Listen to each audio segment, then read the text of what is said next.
Nah, perceraian di sini yang diperbolehkan itu seperti apa? Ataukah memang perceraian itu sangat tidak diperbolehkan, bahkan diharamkan, ataupun perceraian itu diperbolehkan tetapi dengan apa atau dengan syarat apa? Seperti apa? Di sini akan di Bismillahirrahmanirrahim. Assalamualaikum warahmatullahi wabarakatuh. Apa kabar sahabat santri dan pendukung channel Al-Ahdafi? Semoga kita semua selalu dalam lindungan Allah Subhanahu wa taala. Pada kesempatan kali ini saya akan melanjutkan kajian kitab Qurratul Uyun ya, yang mana akan membahas tentang bab perceraian ya. Jadi perceraian itu ya seharusnya menurut saya perceraian itu harus dihindari.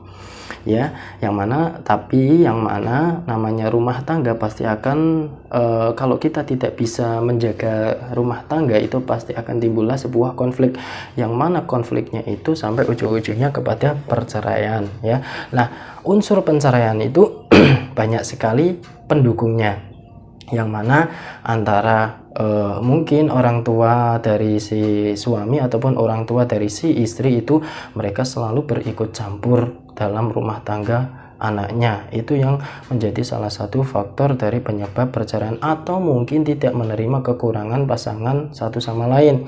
Itu juga menjadi faktor sebuah perceraian. Nah, perceraian di sini yang diperbolehkan itu seperti apa? Ataukah memang perceraian itu sangat tidak diperbolehkan, bahkan diharamkan, ataupun perceraian itu diperbolehkan tetapi dengan apa atau dengan syarat apa? Seperti apa? Di sini akan dijelaskan dalam kitab Qurratul Uyun. Bismillahirrahmanirrahim. Ahbarawis awahabar sebagai Nadim rahimahullah ta'ala annahu yang saat temen kelakuan yukrohu ikutin makruhake opo atolaku pegatan fi halatil ikhtiyari yang dalam tingkah kang den pilih. Nah, menurut Kiai Nadim rahimahullah ta'ala menuturkan bahwa makruh hukumnya menceraikan istri dalam keadaan atau kondisi normal. Normal itu tidak terpaksa ya. Ya, semisal dalam kondisi normal itu tidak ada apa-apa, tiba-tiba minta cerai. Nah, itu makruh hukumnya, bukan haram ternyata ya, tetapi makruh. Tapi ingat, definisi dari makruh adalah dibenci. Nah, siapa yang membenci? Yang membenci adalah Allah Subhanahu wa taala. Dan siapa Allah Subhanahu wa taala? Allah adalah yang memiliki alam dunia dan seisinya, itulah Allah. Nah, kalau kita sudah dibenci oleh Allah, ya sudah, habis kita. Terkadang contoh saja simpelnya, kita dibenci oleh keluarga kita ataupun teman kita, pasti kita akan was-was ya, pikiran kita tidak sinkron dengan hati kita ya.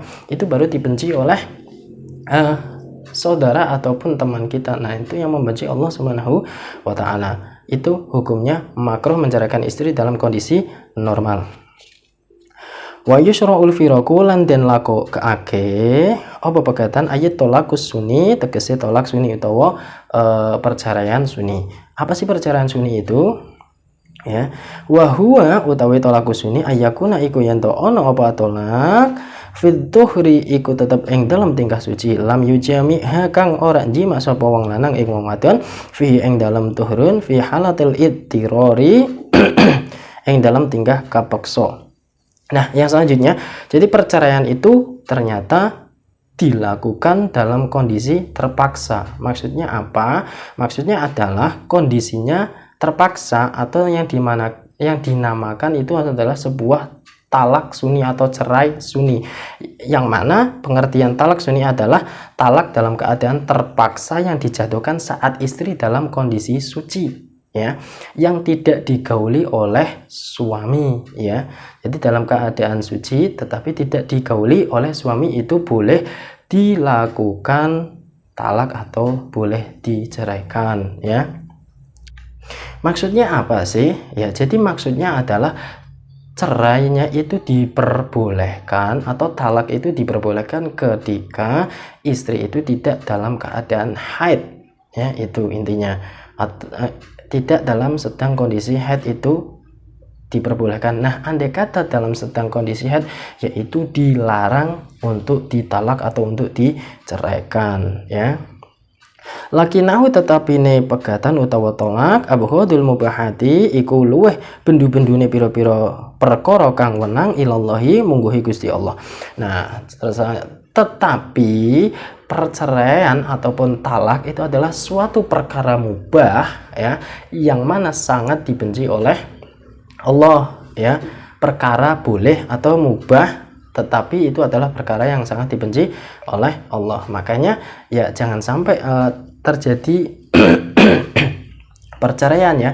Usahakan benar-benar dijaga dalam rumah tangga itu ya, jangan sampai timbul perceraian. Jadi syaratnya apa? Harus terbuka, intinya harus terbuka dan mencarilah rayahan salah, cara bahasa Jawanya itu. Jangan merasa benar, rayahan salah ya, berebut salah. Itu insya Allah akan menjaga keharmonisan suatu rumah tangga. Karena apa? Ketika sudah cerai itu akan menjadi sebuah perkara yang boleh tapi sangat dibenci oleh Allah.